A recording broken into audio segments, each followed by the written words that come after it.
strain of white terrier, now extinct, to hunt red fox above and below ground. The Jack Russell got his name from the fox hunting enthusiast and preacher John Russell. He bred four main characteristics into the Jack Russell Terrier, creating one of the finest strains of terriers for hunting. First off, he bred two distinct Jack Russells. There is the type that has the longer legs, which is like Eddie or Moose or Fraser, and then there's the type that has shorter legs.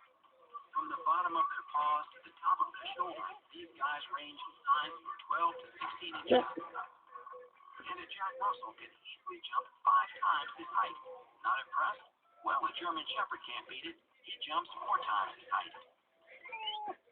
The second trait, small V-shaped ears.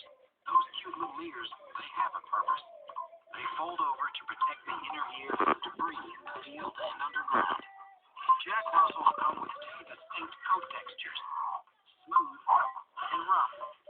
These weatherproof double coats protect them from the elements and underbrush. The Jack Russell can be quite